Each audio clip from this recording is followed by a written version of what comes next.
Alam nyo ba mga kanoypi na pwede palang makagawa ng fruit salad kahit walang kondensada at all-purpose cream? Opo mga kanoypi, pwedeng pwede.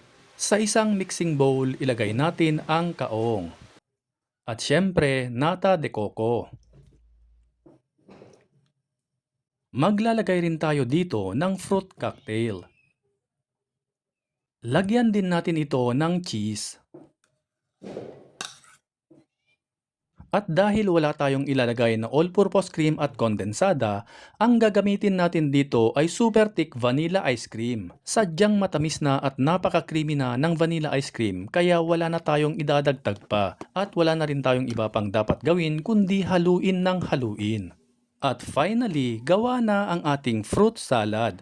No need na ilagay pa ito sa ref mga kanoypi dahil malamig na ito. At pwede na itong kainin agad-agad. At kung natapos mo ang video na ito, paki-comment naman mga kanoypi saang lugar kayo nanonood para alam namin kung saang lugar nakaabot ang video na ito.